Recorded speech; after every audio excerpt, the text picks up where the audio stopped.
Bapak-bapak, ibu-ibu, saudara-saudara kaum muslimin rahimakumullah.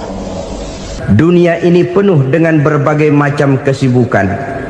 Sejak dari petani yang turun ke ladang, pedagang yang berangkat ke pasar, pelajar yang menuju sekolah, sampai kepada pegawai yang berangkat ke kantor, seluruhnya tidak lain untuk mencari sesuatu yang bernama bahagia. Setiap orang menginginkan kebahagiaan, dan tidak seorang pun menginginkan kesengsaraan dalam kehidupan ini. Namun nyatanya tidak setiap orang yang ingin bahagia mengetahui jalan yang harus ditempuhnya untuk sampai kepada kebahagiaan itu. Maka pada kesempatan pertemuan kali ini, saya ingin menyampaikan sebuah hadis dari junjungan kita baginda Nabi besar Muhammad sallallahu alaihi wasallam yang termuat dalam kitab Mukhtarul Ahadits An-Nabawiyah, di mana beliau bersabda, arba'un min sa'adatil mar'i. Ada 4 perkara yang merupakan tanda dari orang bahagia. Saya mau tanya, di antara saudara-saudara yang hadir di sini, apa ada yang kepengen jadi orang sengsara? Ya. Seluruhnya tentu ingin mendapatkan kebahagiaan. Maka menurut resep dari Nabi kita, tanda orang bahagia itu 4. Jadi kalau saudara ingin bahagia, harus mempunyai 4 perkara ini. Yang pertama, orang bahagia itu kata Nabi, darun wasi'un. Punya rumah biar bagus asal gede. Enak ngaturnya, daripada sudah punya rumah kecil adanya di pinggir kali, gubuk, kalau hujan bocor, miring lagi, kiamat. Loh, kalau gitu Islam materialis dong. Hadis ini boleh diartikan dengan makna hakiki, arti yang sebenarnya. Boleh diartikan dengan makna majazi, arti kiasan. Kalau dia diartikan dengan arti kias, maka yang dimaksud darun wasi'un ay qalbun wasi'un. Rumah yang luas tidak lain daripada hati yang lapang. Karena di situ kunci kebahagiaan yang sebenarnya. Walaupun kita cuma tinggal di petak berukuran 2 kali 3 meter, kalau hati kita luas-luas rasanya rumah itu. Tapi biar rumah kita halamannya saja puluhan ribu hektar, ada kolam renangnya, kamar tidurnya tidak lagi terhitung. Kalau hati yang menempati rumah itu sempit, maka akan terasa sempit jugalah rumah itu. Tempat bergantungnya tidak lain adalah hati.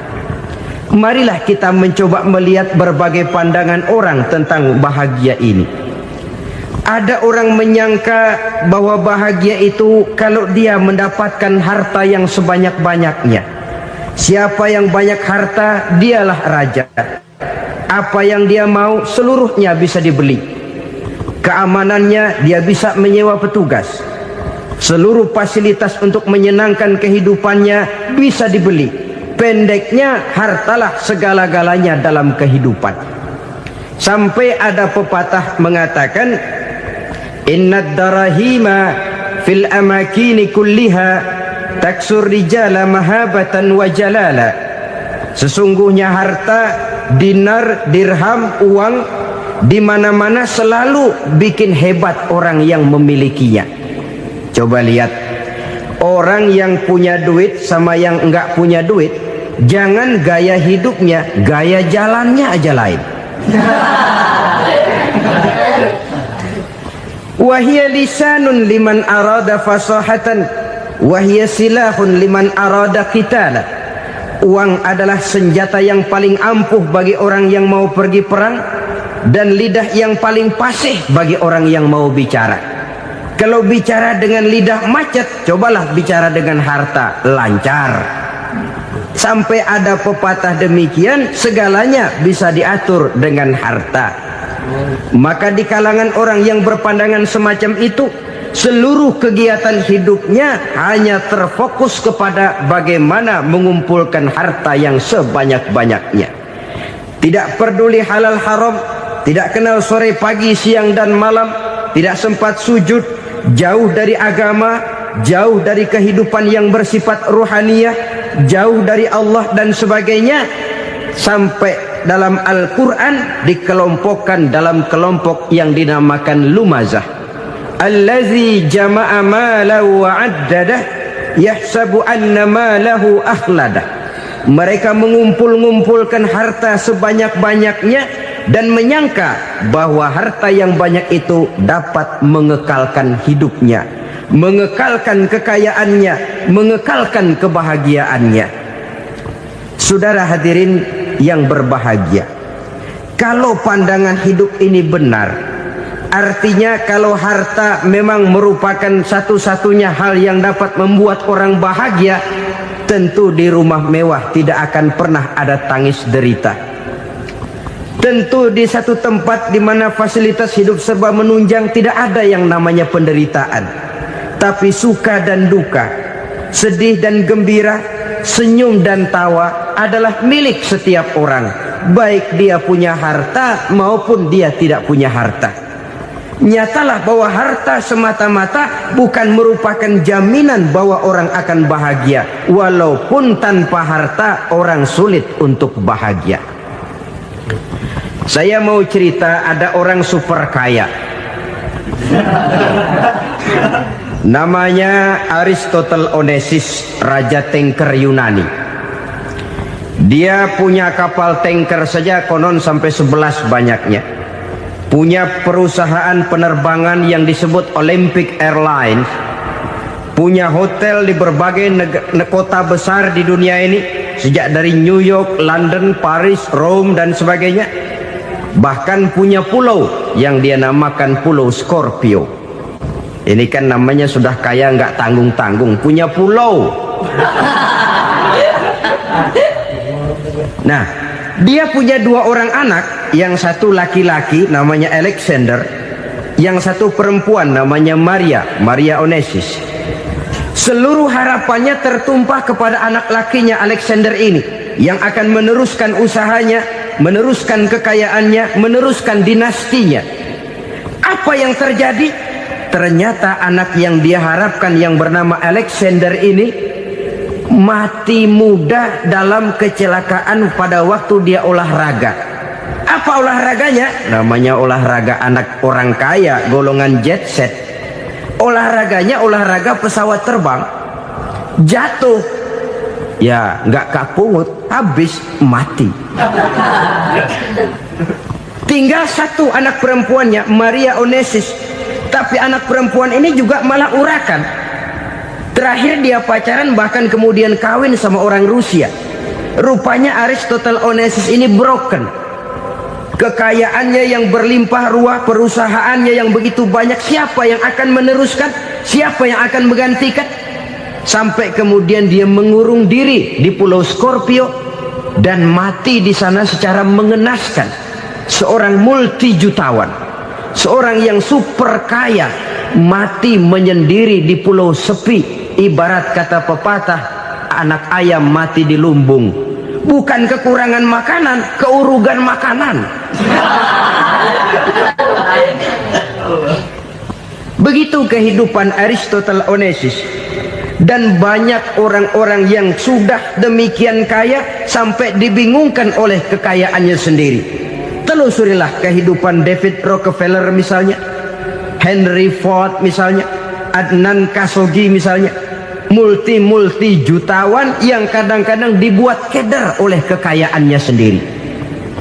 Pantas ketika Imam Ali ditawarkan orang, "Ya Ali, kalau kepadamu disuruh pilih ilmu atau harta, kau pilih mana?" Ya jelas pilih ilmu dong. Kenapa? Pertama, ilmu kalau kita berikan kepada orang lain tambah. Tapi harta kalau kita berikan kepada orang lain kurang. Saudara punya uang 10.000, dibagi orang 5.000, jelas uang saudara berkurang. Tapi saudara punya ilmu, diberikan kepada orang lain bisa, saudara pun makin mantap. Tidak lantas jadi bodoh karena ngajarin orang. Saudara bisa Fatihah lalu mengajarkan orang Fatihah. Orang bisa, saudara pun makin hafal. Tidak lantas setelah diajarin orang ilmunya hilang. Begitu datang dia minta orang, tolong ajarin saya Fatihah, udah habis, nggak ada.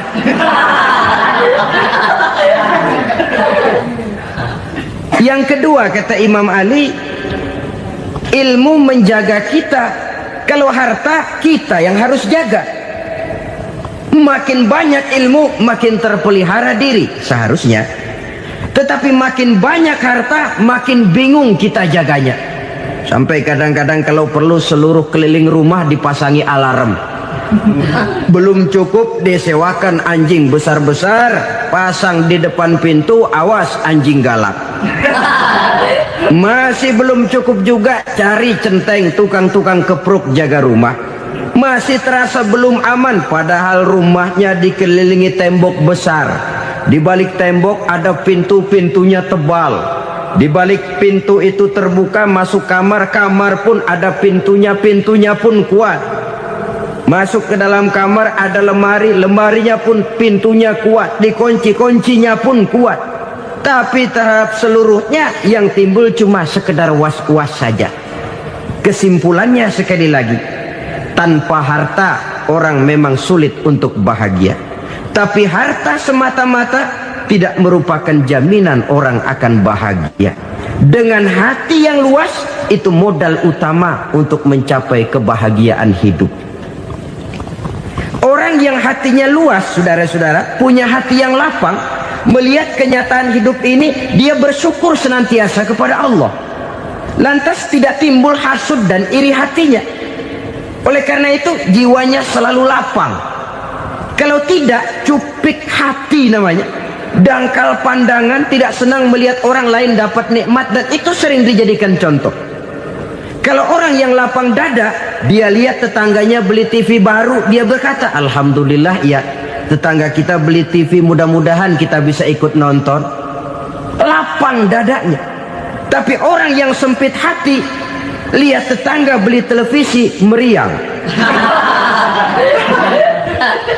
Enggak diapa-apain, meriang. Besoknya dengar tetangga beli motor, makin sakit, ke rumah sakit. Lalu di rumah sakit dengar tetangganya beli mobil, mati. Disiksa oleh perasaannya sendiri. Orang kalau hati sudah sempit dalam hidup, kemanapun dia pergi, sempit rasanya medan kehidupannya.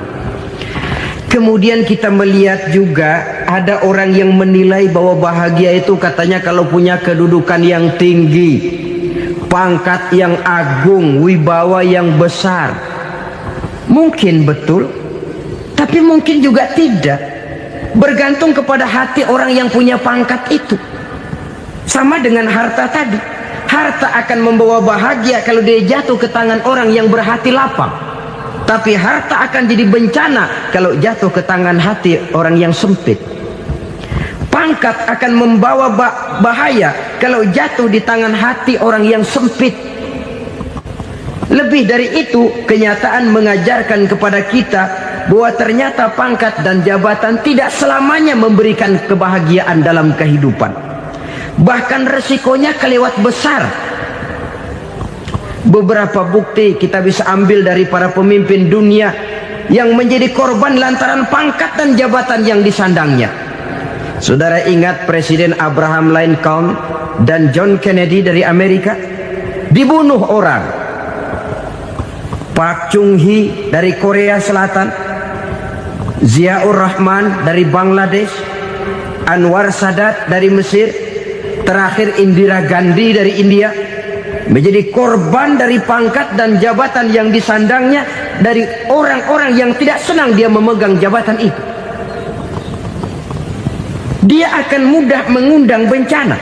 Sehingga pantas kalau seorang presiden terkemuka Amerika, Harry Truman namanya, dia mengatakan jabatan presiden itu, kata dia, seperti orang nunggang macan, naik macan. Harus kita taiki, kalau enggak dia bakal nerekam kita, ngeri katanya. Adapun orang yang hatinya lapang, Kalau dia menerima pangkat dan jabatan, dianggapnya itu satu kesempatan untuk berbuat baik. Tapi orang yang berhati sempit, menerima pangkat dan jabatan, bukan kadang-kadang menerima, malah berusaha setengah mati mencapai dengan segala cara. Kalau perlu jilat atas, jilat atas. Jadi golongan sumuhun dawuh. Jadi kelompok kulon nuwun, yes sir, yang kerjanya cuma oke bos. Kalau perlu jilat atas, jilat atas. Kalau perlu injak yang bawah, injak yang bawah.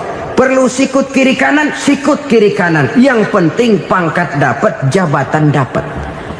Orang yang semacam ini, kalau sudah mempunyai pangkat dan jabatan, biasanya dia tidak menganggap itu sebagai amanah, tidak menganggap sebagai kesempatan berbuat baik, tapi malah kesempatan untuk memperturutkan hawa nafsunya yang dilatar belakangi oleh kesempitan hatinya tadi. Apalagi kalau orang memperoleh pangkat karena banyak mengeluarkan uang. Seakan-akan pangkat dan jabatan itu sekarang macam proyek, pakai tender. Siapa yang berani bayar segini naik, nggak berani minggir. Padahal logikanya, kalau orang mencapai satu jabatan karena banyak mengeluarkan uang, hampir bisa dipastikan bahwa setelah jabatan itu dia pegang, langkah pertama yang akan dilakukannya ialah berusaha bagaimana uang yang dia keluarkan supaya kembali. Ya paling kurang pulang modal dulu dong. Soal mikirin rakyat soal nanti, tapi ini modal harus pulang. Itu celakanya kalau orang memperoleh pangkat dan jabatan cuma karena banyak mengeluarkan uang. Jarang orang yang mempunyai keyakinan dan pandangan bahwa pangkat dan jabatan merupakan amanah. Jadi sekali lagi, pangkat dan jabatan mungkin saja membawa kebahagiaan kalau jatuh ke tangan orang yang berhati lapang. Tapi bisa jadi bencana kalau dia jatuh ke tangan orang yang mempunyai hati yang sempit. Dan lagi-lagi stresnya hati yang lapang. Lalu sebagian orang, saudara, ada yang berpandangan katanya bahagia itu kalau jadi orang terkenal, mempunyai popularitas, menjadi idola di kalangan remaja, di kalangan orang tua, di segala lapisan masyarakat. Padahal makin populer orang, makin terikat dia. Ya kalau macam kita ini kan nggak punya nama, nggak populer, tengah malam buta mau nongkrong di warung Tegal aman. Tapi pangkat, jabatan, kedudukan, popularitas menyebabkan kita diikat dengan berbagai macam peraturan. Cuma mandi sama ke WC saja yang nggak dikawal.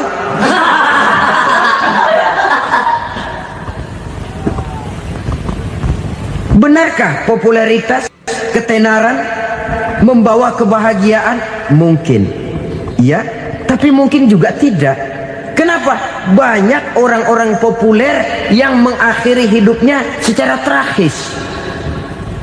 Kita ambil beberapa nama. Di Amerika tahun 60-an ada bintang seksi paling terkenal yang dijuluki sex bomb, bom seksi. Sampai sekarang jadi legenda, namanya Marilyn Monroe.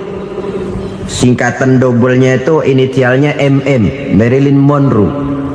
Terkenal top sampai dia mati tahun 62, namanya sekarang masih saja dibicarakan orang. Kenapa dia bunuh diri?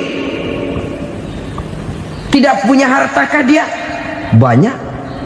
Kurang populerkah dia? Seluruh dunia mengenalnya. Sejak rakyat kecil sampai pejabat tinggi dia punya hubungan.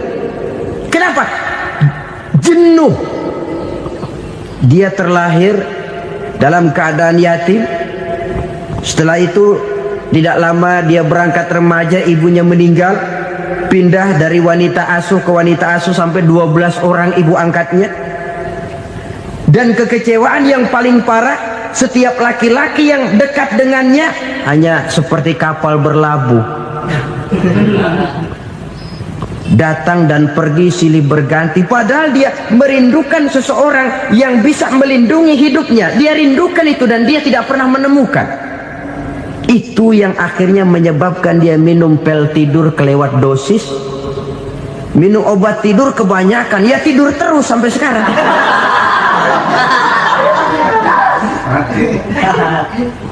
Dia mengakui, saya telah memiliki ketenaran, tapi saya tidak pernah hidup dalam ketenaran itu. Saya pandai main sandiwara, tapi saya ingin hidup dalam alam yang real sebagaimana umumnya orang. Itu yang dia rindukan. Menyusul jejak yang namanya Marilyn Monroe ini, Billie Holiday, saudara kenal tentu, di rumah sakit dirawat. Dia juga minum obat overdosis, mati lagi. Jimi Hendrix minum obat tidur overdosis kelewat batas, mati lagi. Lalu yang menghanyutkan diri di danau, Janis Joplin dan Brian Jones. Ini orang-orang populer, orang-orang terkemuka yang mengakhiri hidup secara tragis, bukan karena tidak terkenal, mungkin karena sudah saking terkenalnya. Contoh paling belakangan, Bruce Lee. Wah, ini tukang-tukang kepruk tentu kenal siapa dia. Sampai sekarang pun tabir kematiannya masih merupakan misteri. Dan yang masih hidup juga menunjukkan gejala yang aneh. Michael Jackson, rumahnya di Beverly Hills itu dijaga sedemikian rupa, dan dia selalu curiga kepada setiap makanan harus steril, bersih dari segala macam kimia. Kemana dia pergi, itu tukang-tukang kepruk sudah selalu menjaga dan mengawal, dan dia seakan takut menunjukkan mukanya yang asli. Hingga kalau tampil ke tengah di luar show, dia kadang memakai pakaian yang tidak menunjukkan dia yang sebenarnya, takut dikenali orang. Ternyata popularitas sering jadi momok yang meracuni kehidupan manusia. Oleh karena itu, benarlah junjungan kita pada saat beliau mengajarkan orang akan bahagia kalau dia mempunyai hati yang lapang. Nah, sekarang masalahnya untuk mendapatkan hati yang lapang, caranya bagaimana? Kita kembali kepada konsep Quran. Allah mengajarkan, ala inna bidzikrillahi tatmainnul qulub. Ketahuilah bahwa dengan banyak mengingat Allah, hati akan tenang, jiwa akan lapang. Dengan kata lain, dekat dengan agama, merasakan kehadiran Allah dekat dalam hidup. Itu muara pertama untuk mencapai hati yang lapang. Ala inna bizikrillahi tatmainnul qulub.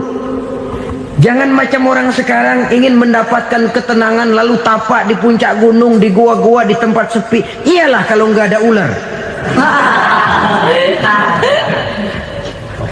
Kalau tergigit ular berbisa, ketenangan belum, mati jelas itu. Islam positif untuk mendapatkan ketenangan. Ala inna bizikrillahi tatmainnul qulubi. Bahwa ketahuilah bahwa dengan banyak mengingat Allah, hati akan tenang, jiwa akan lapang, nuansa pikiran akan luas. Karena yang namanya bahagia ada dimanapun manusia berada. Di kampung ada bahagia, di kota ada bahagia. Di ngarai, di lembah, di gunung, di hutan, di lautan, di angkasa luar, dimanapun bahagia itu ada kalau kita bermodalkan hati yang lapang ini. Dan hati akan lapang kalau kita dekat dengan agama. Dekat dengan harta buat sementara hati mungkin tenang, tapi ketenangan yang relatif dan temporer. Apalagi orang tiap kali tambah harta, tiap kali tambah rencana, itu wajar. Mungkin sebelumnya saudara berpikir, kalau punya duit 5.000 enak nih. Begitu punya duit 5.000, aduh sayang kalau 10.000 aja. Tiap kali tambah harta, tiap kali lain rencana.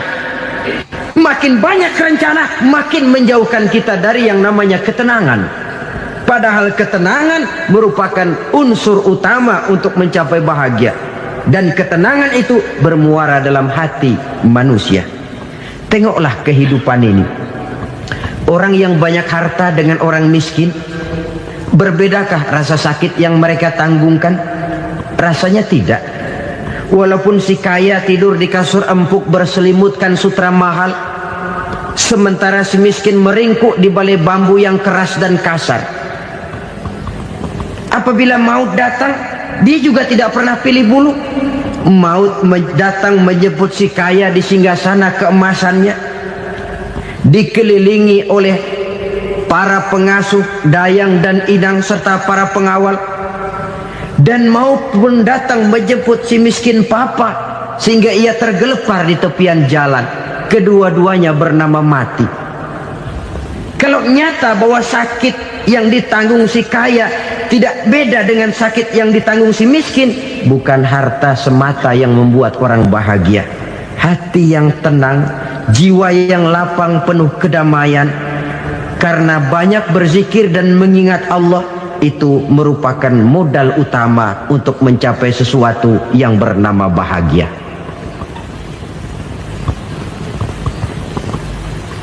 Saudara hadirin yang saya hormati, inilah yang pertama dari 4 ciri yang digambarkan oleh Nabi tentang tanda-tanda orang bahagia. Dan harus berangkat dari yang pertama ini, hati yang lapang. Ini yang harus kita miliki lebih dahulu. Baru nanti akan menyusul kepada poin yang ketiga, kedua, dan selanjutnya. Sebab kalau hati sudah terisi dengan jiwa yang lapang, seluruh persoalan insya Allah akan bisa kita atasi dengan sebagaimana mestinya. Yang kedua sekarang, tanda orang bahagia menurut baginda Nabi, markabun syariah. Orang bahagia itu, kata beliau, punya kendaraan biar cepat asal lancar. Artinya kemana dia mau pergi mudah. Apa maksud hadis ini? Kalau kita kaji lebih dalam, kendaraan itu kan alat transportasi. Transportasi tidak lain adalah usaha memudahkan komunikasi. Pindah dari situ kepada teori bahwa manusia adalah zon political, makhluk bermasyarakat yang tidak bisa memenuhi kebutuhan hidupnya secara sendirian. Kita memerlukan keberadaan orang lain dalam kehidupan ini. Untuk memakai baju saja kita sudah perlukan petani yang tanam kapas, pabrik yang memintal kapas jadi benang, pabrik yang menenun benang jadi kain, sampai kepada mesin jahit, sampai kepada tukang jahit. Itu cuma untuk memakai pakaian saja. Tidak seorang pun di antara kita yang sanggup memenuhi kebutuhan hidupnya secara sendiri. Kita perlu orang lain. Maka kebebasan dalam arti mutlak, kebebasan tanpa batas, itu tidak mungkin ada dalam kehidupan. Karena kita mengadakan yang disebut interaksi sosial. Setiap kegiatan kita tentu melibatkan orang lain. Menurut kita barangkali kita bebas jalan di jalan raya semaunya, tapi orang lain berkendaraan pun merasa bahwa ini ada juga jalan haknya, dan begitu selanjutnya. Oleh karena itu, maksud dari kendaraan yang cepat ini adalah khulata'uhu ma'as solihin. Lingkungan pergaulannya terdiri dari orang-orang soleh. Pergaulannya luas. Kemana dia pergi ada temannya. Kesulitannya ada tempat dia cerita. Dan kesulitan kalau sudah diceritakan kepada orang lain, taruh kata orang itu tidak bisa menolong, namun menceritakannya kepada orang yang kita percayai, kan paling kurang sudah mengurangi beban jiwa, mengurangi tanggungan batin, merasa masih ada tempat kita cerita. Maka lebih baik orang awam yang mau bergaul ketimbang orang setengah alim tapi ngunci pintu. Sebab nantinya akan timbul sikap picik, cupik pandangan, dan tidak luas menghadapi kenyataan dalam kehidupan ini. Namun yang harus kita garis bawahi, pergaulan memang mesti luas. Namun jangan sekali-kali lupa bahwa pergaulan sangat besar pengaruhnya dalam ikut membentuk kepribadian manusia. Sehari-hari bisa kita bilang kalau kita dekat sama tukang minyak wangi, sekalipun nggak dibagi minyaknya, baunya tentu dapat. Betul? Tapi dekat sama tukang elas, walaupun nggak kena apinya, asapnya mesti kena. Kalau Syauqi mengatakan lebih jelas lagi, man asyaral asyrafa asa musyarrafan wa muasyiral anzali ghairu musyarrafin. Awalam taral jildal hakira muqabbalan bisagri lamma sara jildal mushaf. Siapa yang bergaul dengan orang mulia, dia bakal ikut menjadi mulia. Tapi siapa yang berteman dengan orang hina, dia tidak bakal ikut menjadi mulia. Tidakkah kau lihat, kata Syauqi, kulit kambing yang hina pun dicium orang ketika menjadi kantong Quran. Kulit kambing hina, kalau dia sendirian gak ada yang mau cium. Tapi begitu dia bergaul dengan Quran, menjadi kantong Quran, dipakein minyak wangi, ditaruh di tempat yang tinggi, mau diambil dicium dulu, dibawa dengan penuh hormat dan hati-hati. Kulit kambing yang hina lantaran berteman dengan Quran, numpang mujur. Tapi coba lihat kalau kulit kambing berteman dengan kayu, jadi beduk, habis. Zohor dikemplang, asar dipukul. Itu pun sedikit saja, cuma salah milih teman. Yang temannya Quran dihormati orang, yang temannya kayu lantaran jadi beduk, gelap-gelap subuh orang udah kemplangin.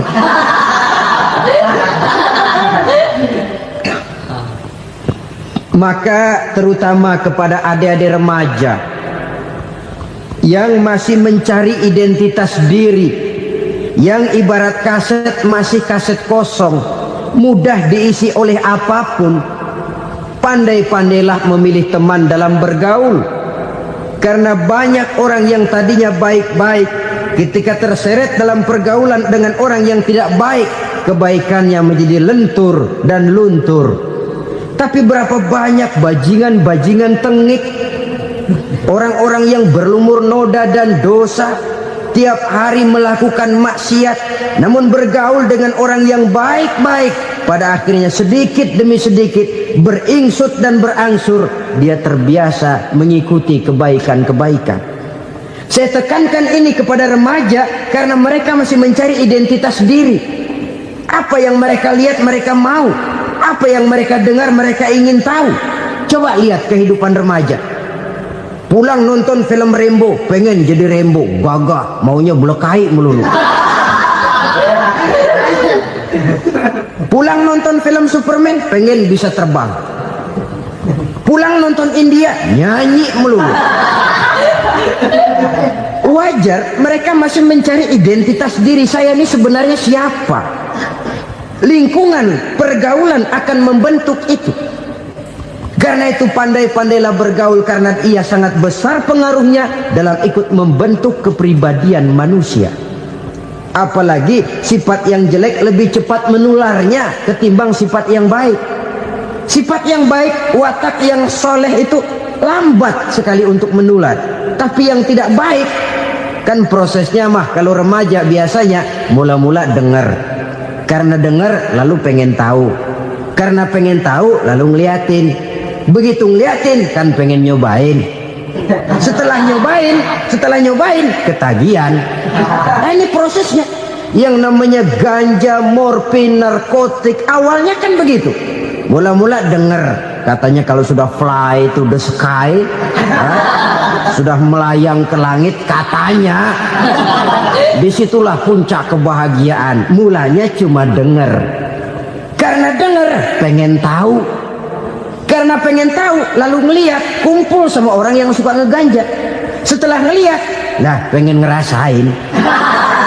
Begitu ngerasain, enak juga, ketagihan.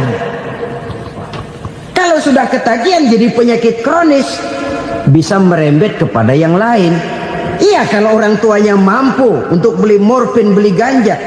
Kalau tidak kan pikirannya ngayap, jemuran siapa ya gue sabet. Timbullah perbuatan-perbuatan negatif yang bermula dari salah pergaulan. Apalagi buat adik-adik remaja yang tinggal di kota-kota besar, yang pengaruh budaya, pengaruh kesenian, pengaruh struktur kehidupan yang nampak makin individualistis, di mana persaingan tajam, tensi ekonomi tinggi, orang mudah mengalami stres. Pandai-pandailah dalam bergaul, sekali lagi, karena ia sangat besar pengaruhnya dalam ikut membentuk kepribadian manusia.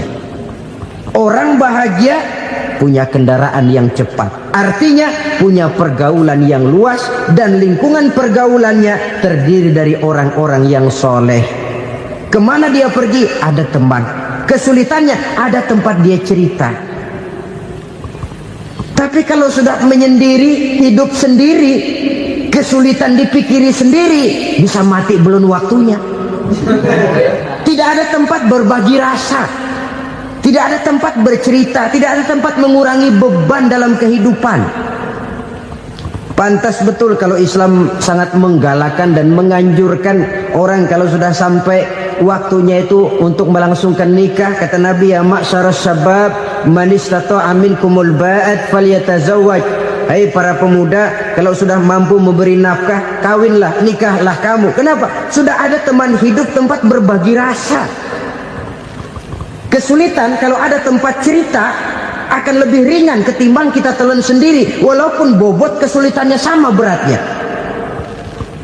Saudara-saudara kaum muslimin rahimakumullah, inilah ciri yang kedua, punya kendaraan biar cepat asal lancar. Kemana kita mau pergi gampang. Dengan kata lain, setelah hati yang luas, pergaulan yang luas. Dua.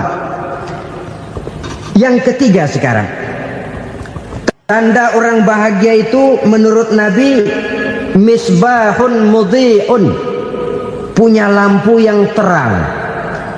Oh, itu enggak problem. Sekarang sudah zamannya listrik masuk desa, Pak. Lampu sudah terang semua. Betul, kalau itu yang dimaksud. Tapi tidak cuma itu. Karena lampu yang dimaksud di sini, lampu yang akan menerangi seluruh perjalanan hidup.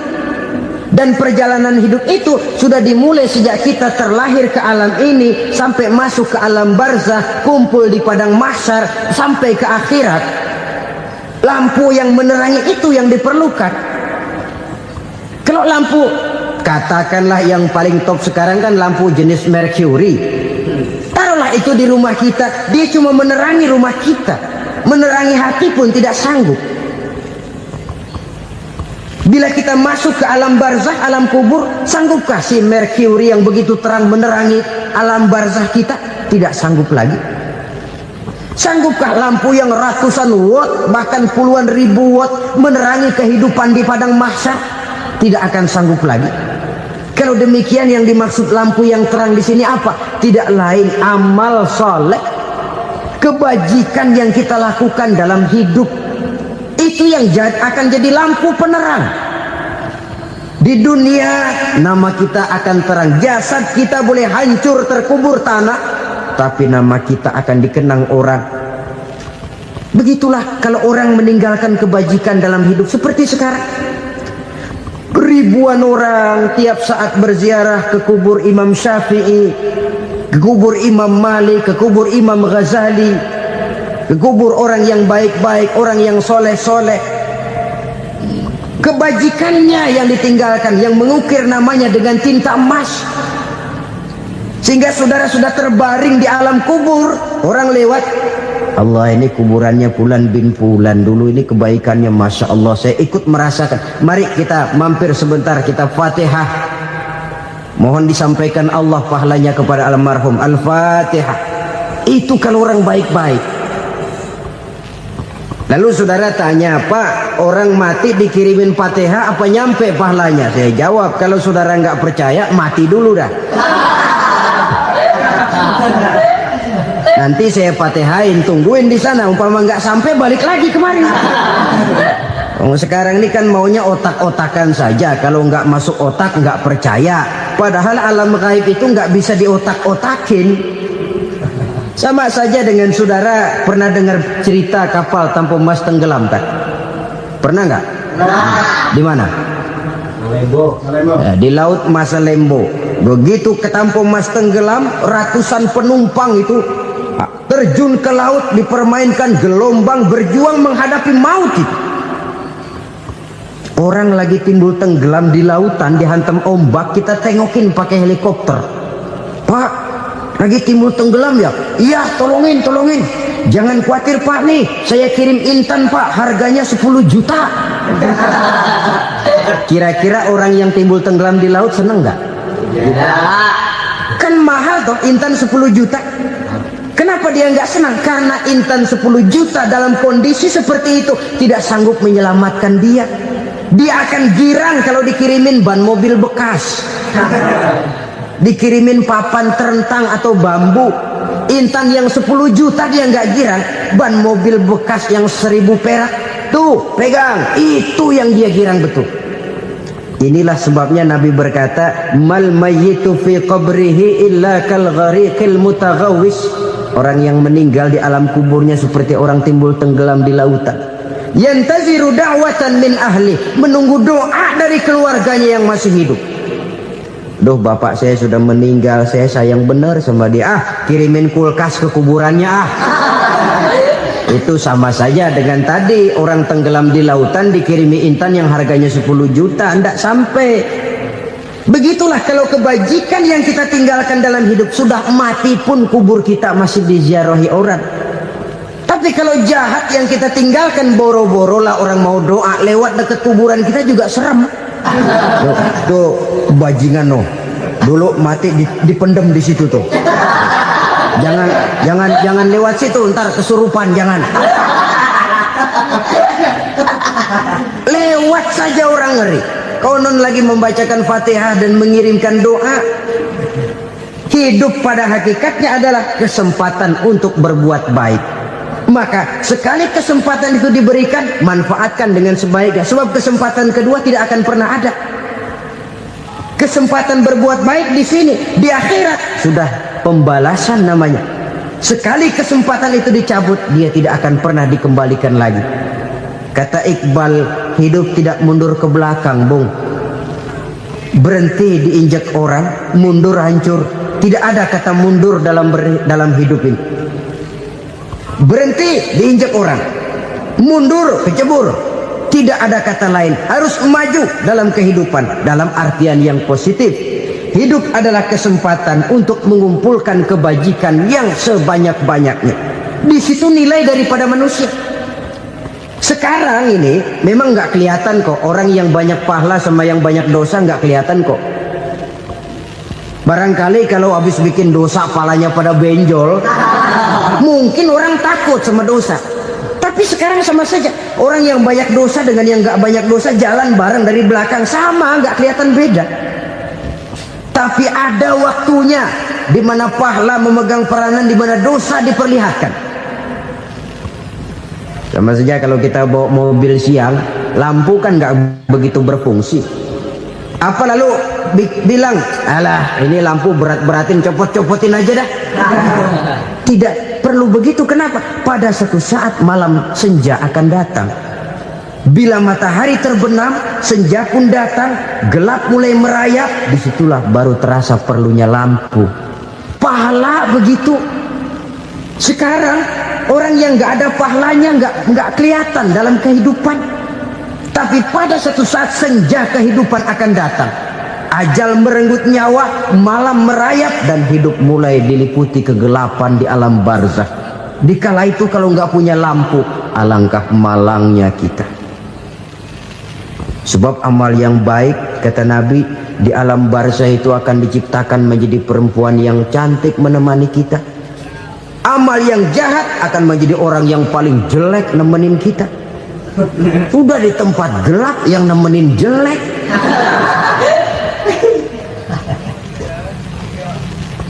Kaum muslimin rahimakumullah.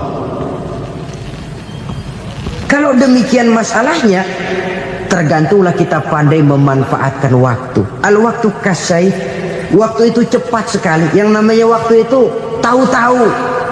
Tahu-tahu udah tahun 87. Tahu-tahu udah begitu. Tahu-tahu yang kemarin anak-anak, sekarang udah pada punya anak.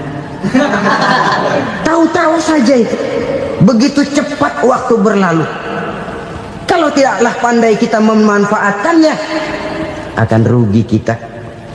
Nabi bersabda, man kana yaumuhu khairun min amsihi fahuwa rabih. Barang siapa yang hari ini lebih baik daripada hari kemarin, itu orang untung. Hari ini lebih baik daripada kemarin, bulan ini lebih baik dari bulan kemarin, tahun ini lebih baik dari tahun kemarin, itu orang yang beruntung. Tahun kemarin sembayangnya maghrib doang, sekarang udah tambah isya. Tahun kemarin cuman Idul Fitri aja ngancem bener, sekarang udah tambah Jumat, lalu tambah lagi maghrib, tambah lagi isya, dan selanjutnya. Hari ini lebih baik daripada kemarin, itu orang yang beruntung. Wa man kana yaumuhu mislu amsihi fahuwa khasir. Lalu barang siapa yang hari ini sama saja dengan hari kemarin, itu orang rugi. Hari ini sama dengan kemarin, rugi itu. Bulan ini begitu, bulan kemarin begitu, tahun ini begitu, tahun lalu juga begitu. Rugi itu orang. Rugi apa? Rugi umur. Umur tambah, amalan gak pernah tambah. Dan saya pikir lebih merupakan azab ketimbang nikmat kalau orang dikasih panjang umur cuma untuk numpuk dosa. Mending mana? Panjang umur banyak dosa sama pendek umur dikit dosa? Mending mana? Mending mana? Ya, paling mending tentu panjang umur banyak pahala. Tapi kalau tidak, sekali lagi, lebih merupakan azab ketimbang nikmat kalau orang diberikan panjang umur tapi cuma untuk sekedar menumpuk dosa. Kehilangan kesadaran bahwa dunia bukan terminal akhir dari satu perjalanan. Dia cuma halte di mana kita berhenti sebentar untuk menuju kepada terminal yang hakiki. Saudara-saudara kaum muslimin rahimakumullah, inilah lampu yang akan menerangi kehidupan. Amal yang kita lakukan di dalam kehidupan.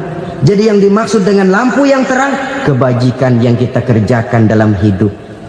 Nah, setiap orang di awal tadi saya bilang ingin bahagia. Bahagia itu kan hakikatnya kumpulan senang dan selamat. Senang, selamat. Apa bedanya? Senang tapi tidak selamat, nggak bahagia. Selamat tapi nggak senang, nggak bahagia orang. Contoh, kalau orang korupsi, duitnya banyak, senang dia, tapi keselamatannya. Ada tentara baris di samping rumahnya udah bingung, padahal tentara latihan. Tentara cuma latihan, dia bingung. Senang, tapi karena keselamatannya tidak terjamin, dia tidak bahagia.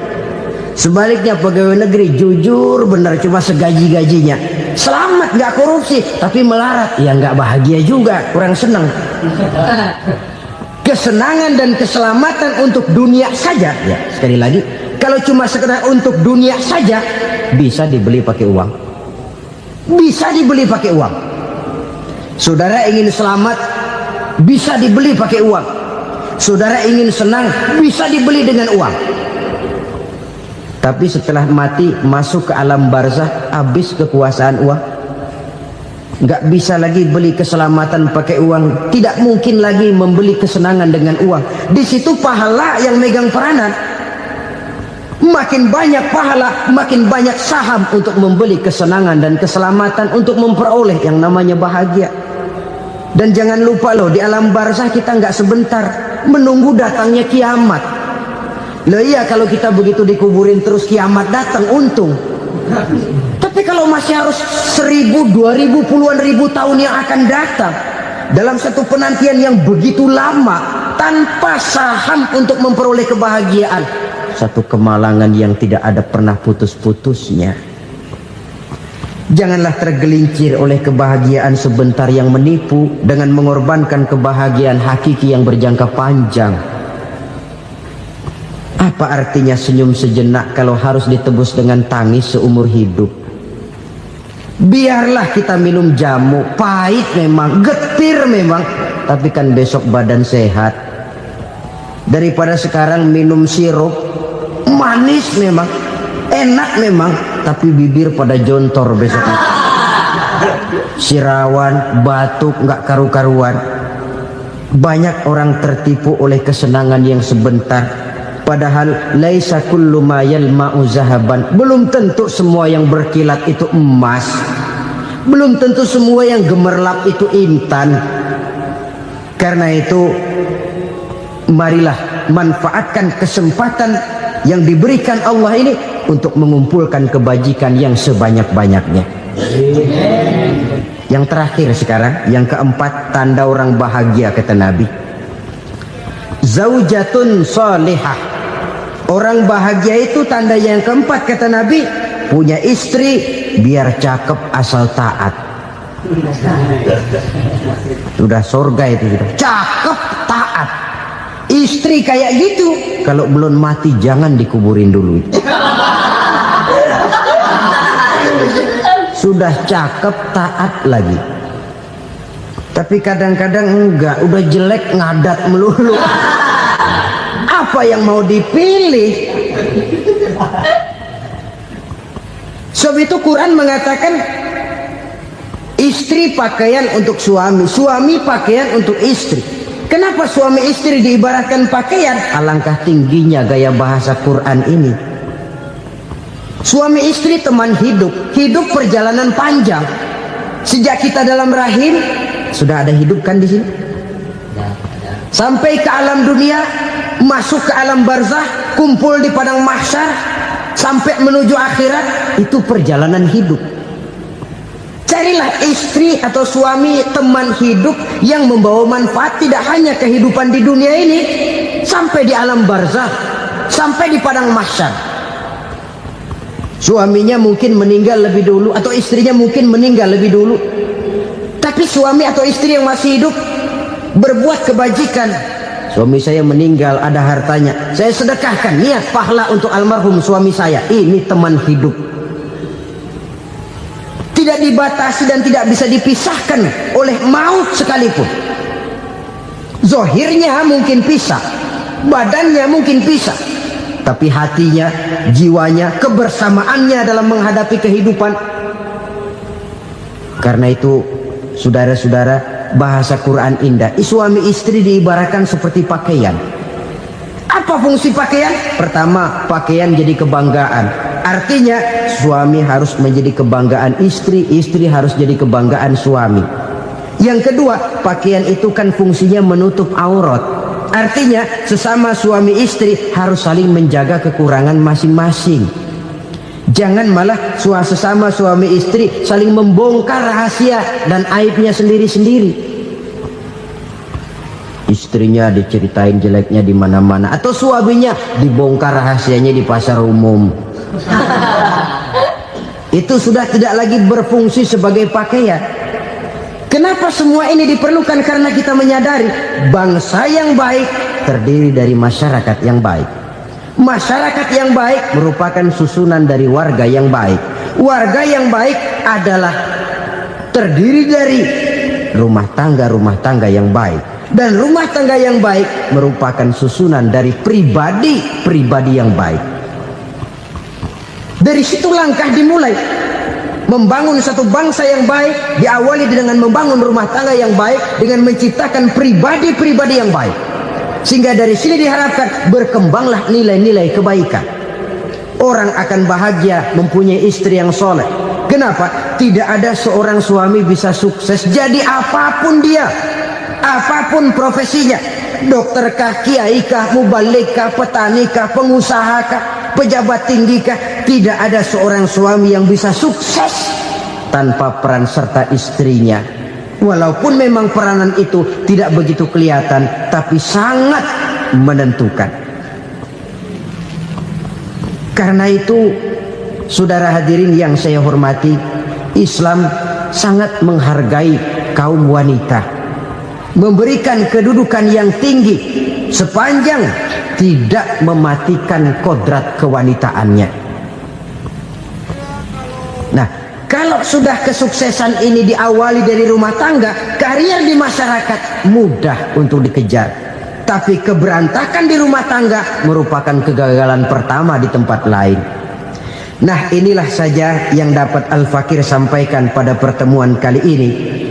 Selalu berusaha menyimpan sesuatu yang bisa membawa manfaat. baik untuk dirinya, untuk anak cucunya, maupun untuk keluarganya, untuk masa kini dan masa depannya. Kadang simpanan itu berbentuk uang, kadang berupa tanah, lain saat berbentuk pabrik, dan lain sebagainya. Sementara masa depan yang paling pasti adalah akhirat.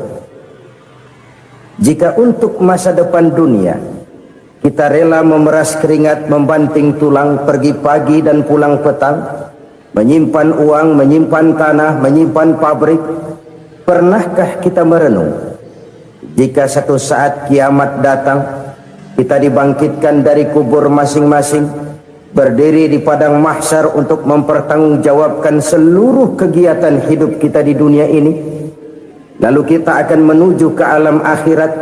Sudahkah kita mempunyai simpanan untuk akhirat kita? Pada pertemuan kali ini saya ingin menyampaikan sebuah hadis di mana Rasulullah sallallahu alaihi wasallam bersabda, arba'un min kanzil jannah. Simpanan sorga ada 4 macam. Yang pertama, ikhfa'us sadaqah, menyembunyikan sedekah.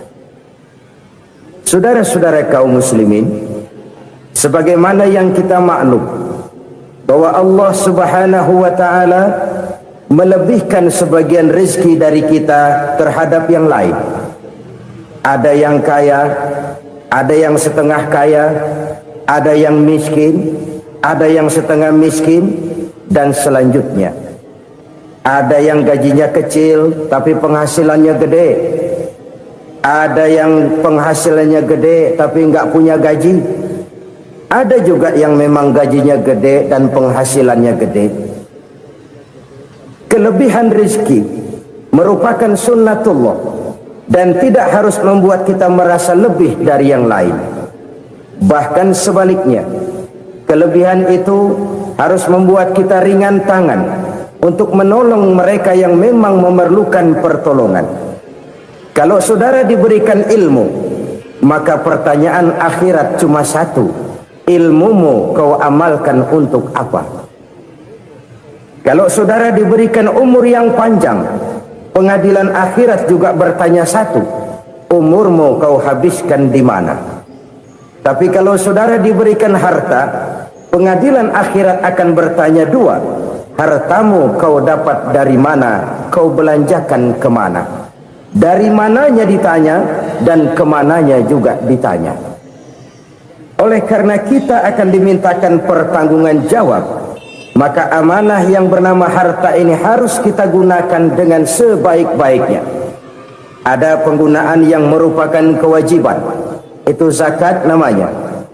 Ada penggunaan yang sewaktu-waktu, itu infak namanya. Ada yang lebih sewaktu-waktu lagi, dan itu sedekah namanya. Zakat dia terikat oleh haul dan nisab, oleh putaran batas waktu dan ukuran dari harta itu sendiri. Sedangkan infak terikat oleh situasi dan kondisi perekonomian seseorang. Sedangkan sedekah tidak terikat dengan apapun. Dalam kondisi seperti apapun kita bisa melakukan sedekah dengan yang terkecil sekalipun.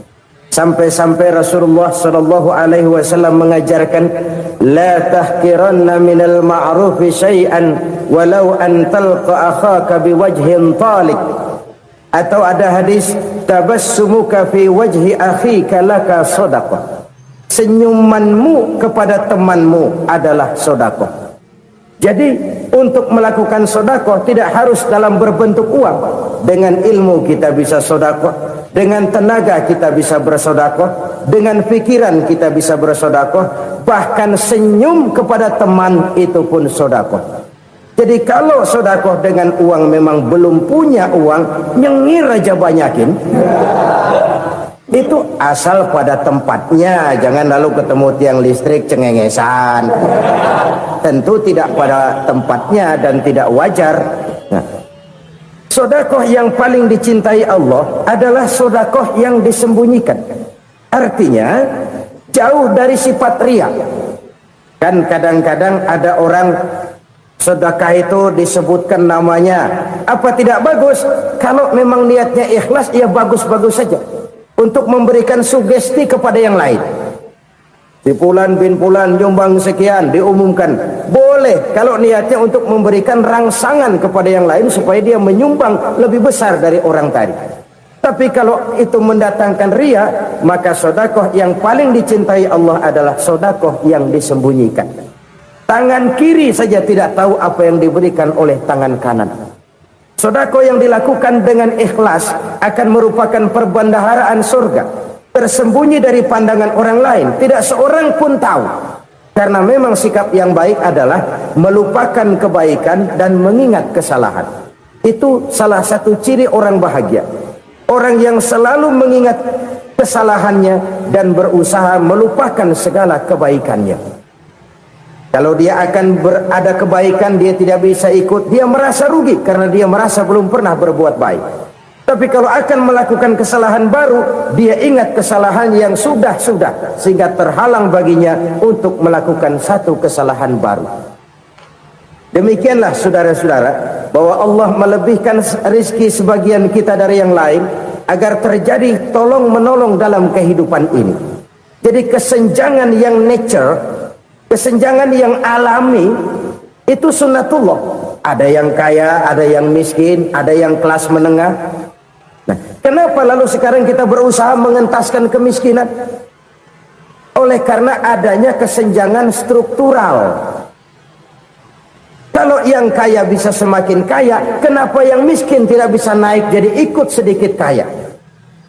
Sebab pada dasarnya Islam adalah agama yang sejak turunnya sudah berupaya memerangi kemiskinan. Bahkan dikatakan kemiskinan itu mendekatkan kepada kekufuran. Orang kalau miskin udah dekat banget sama kafir. Gampang menjadi kafir. Berapa banyak saudara-saudara kita yang oleh karena soal perut, oleh karena soal materi, terpaksa meninggalkan dan menanggalkan akidahnya, menjual petunjuk yang diberikan Allah dengan kesenangan dunia yang cuma sebentar ini. Na'udzubillah thumma na'udzubillah. Jadi makin kita sembunyikan satu sedekah, semakin banyak perbendaharaan kita di surga. Sedekah yang paling dicintai Allah adalah sedekah yang disembunyikan. Malahan ada seorang sufi, dia punya kebiasaan kalau pergi sholat Jumat dia bawa uang, itu uang dia taruh di bawah tikar masjid. Dia niat sedekah kepada siapa saja yang nemuin itu duit. Maksudnya apa? Supaya yang nemuin nggak tahu siapa yang punya duit. Demikian dia saking ingin menyembunyikan sedekahnya. Karena sifat riya itu bisa memakan amal kita sendiri. Riya itu termasuk menyebut-nyebut kebaikan kita. Orang yang suka nepuk dada, sedikit-sedikit ngitungnya kalau nggak gua.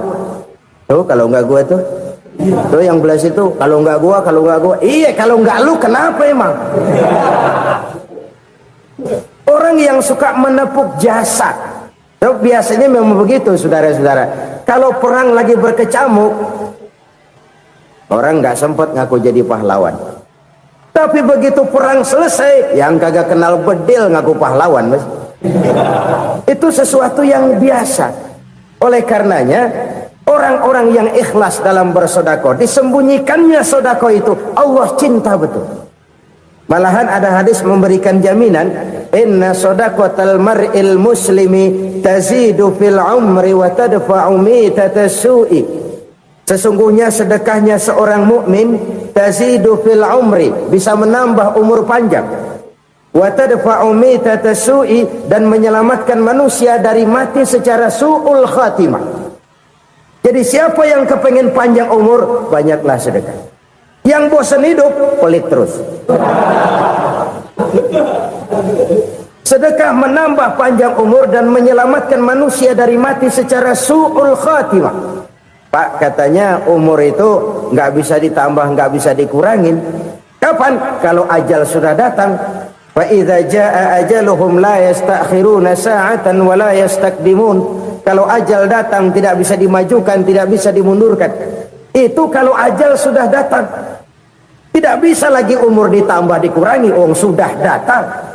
Tapi kalau belum datang, itu kan haknya Allah. Mau ditambah, mau dikurangi, hak prerogatif Allah. Sebagai pencipta manusia, Allah maha kuasa dan maha mampu. Sedekah ini menambah panjang umur dan menyelamatkan manusia dari mati secara su'ul khatimah.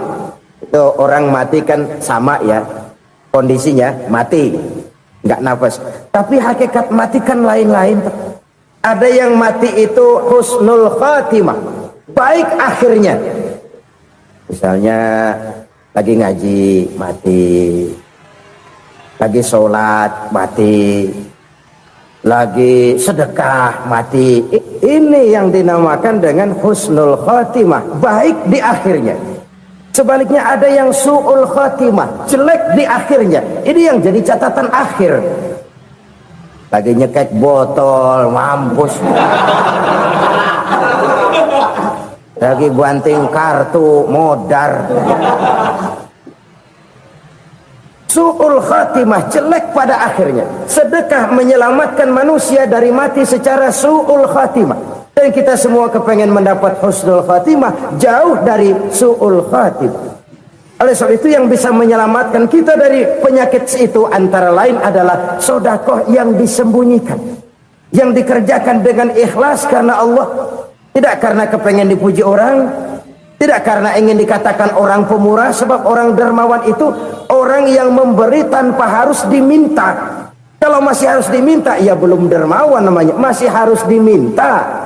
Kalau nggak diminta ya tulus, lolos, polos. Saudara-saudara kaum muslimin rahimakumullah, harta adalah amanat dan akan kita pertanggungjawabkan. Allah melebihkan rizki sebagian kita dari yang lain agar kita saling tolong menolong, bantu membantu. Nabi janjikan, siapa yang meringankan beban saudaranya muslim di dunia, Allah akan meringankan bebannya di akhirat nanti. Sebuah jaminan dari baginda Nabi.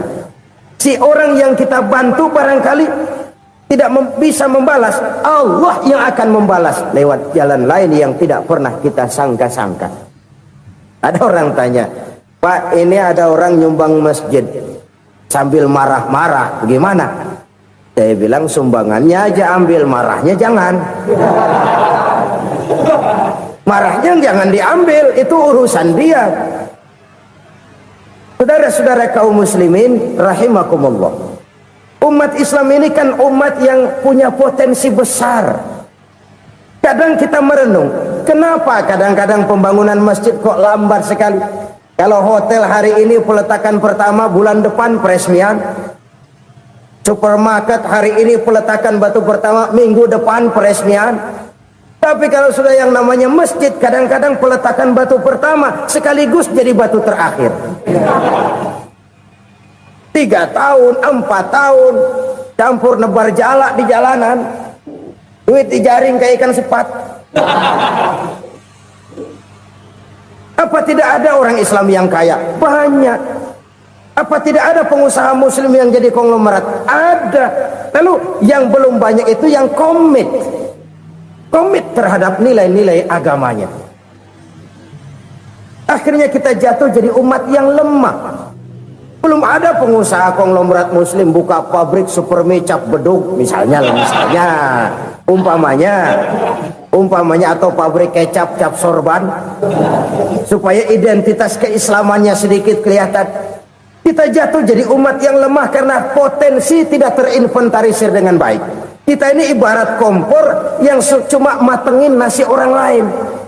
Potensi kita dimanfaatkan oleh orang lain. Ukhuwah Islamiyah kita baru terbatas kepada silaturahmi. Ukhuwah di bidang ekonomi kita lemah, ukhuwah di bidang kebudayaan kita lemah, apalagi ukhuwah di bidang politik kita lebih rapuh lagi. Padahal ukhuwah itu adalah totalitas kehidupan manusia, menyangkut ipolek sosbud, memerlukan nilai-nilai ukhuwah. Jadi oleh karena itu mari kita menyadari, di dalam harta kita, walaupun kita yang cari, pergi pagi, pulang sore, peras keringat, banting tulang, di sana ada harta anak yatim, di sana ada hak masjid, di sana ada hak pesantren, Di sana ada hak jihad. Berbahagialah seseorang apabila dia oleh Allah dijadikan keran. Keran itu menyimpan air, tapi tidak untuk dirinya, tapi disalurkannya kepada mereka yang memang memerlukannya. Saudara-saudara kaum muslimin rahimakumullah, ini yang pertama. Jadi perbendaharaan surga adalah menyembunyikan sedekah. Orang lain nggak tahu, kita pun nggak pernah ngitung-ngitung. Kita anggap lewat begitu saja, padahal itu deposit akhirat. Satu. Yang kedua, perbendaharaan surga itu apa? Wa kitmanul musibah, menyembunyikan kesulitan. Kadang orang takut menghadapi kesulitan, tapi makin kita merenung, hidup ini kan sebenarnya urusan. Takut sama urusan, ya jangan hidup. Tandanya orang hidup itu kalau punya urusan.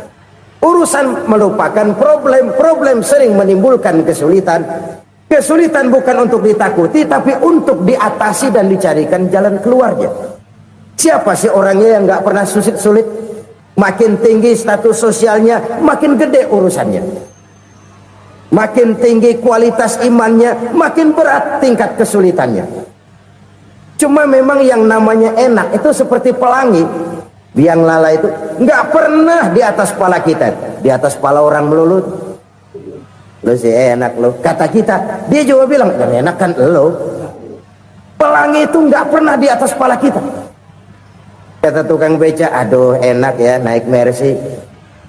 Kata tukang beca, apa yang di dalam mobil Mercy? Aduh enak bener tukang beca, di jok ngeringkuk ngorok pulas bener. Saya kamar pakai AC sejuk, tempat tidur sutra empuk, alga spring bed, kulak kulik nggak bisa pulas kalau belum minum Valium, belum tidur. Enak bener tukang beca, di jok ngorok nggak tahu wetan kulon. Si tukang beca bilang yang di Mercy enak, yang di Mercy bilang tukang beca enak. Inilah enak, nggak pernah di atas kepala kita, di atas kepala orang lain melulu enak itu. Nah saudara-saudara, yang merupakan perbendaharaan surga itu orang yang bisa menyembunyikan kesulitan, baik pribadi ataupun rumah tangga. Nih terutama rumah tangga yang jadi soalnya. Kadang-kadang kita ini kalau senang, sebaliknya kalau senang kita diam, kalem aja, cuek. Banyak banget duit kita bawaan, diam aja udah. Malah ketemu orang takut. Tapi begitu susah, sekampung tahu. Padahal Nabi mengajarkan perbendaharaan surga itu menyembunyikan musibah, menyembunyikan kesulitan. Kalau enak, cerita sama orang-orang. Kalau nggak enak, rasain sendiri, tekan sendiri, atasin sendiri. Kita kan sebaliknya. Tenang kita diam, asal lagi susah, paling tidak kita nyari teman buat cerita kesusahan. Siapa orangnya yang nggak pernah susah? Cuma soalnya bagaimana kita mengatasi kesusahan itu sendiri. Begitu juga misalnya kalau orang sudah berumah tangga, itu orang tuanya harus menjadi tempat dia cerita yang enak-enak saja. Yang nggak enak rasain berdua, selesaikan berdua, atasin berdua. Jangan dibalik. Asal senang diam, giliran susah saja. Maknya laporan. Terbalik. Bisa menjaga security informasi. Maka nama bayam keluar diam, malah seluitan. Enak amat lo makan daging ayam. Security informasi.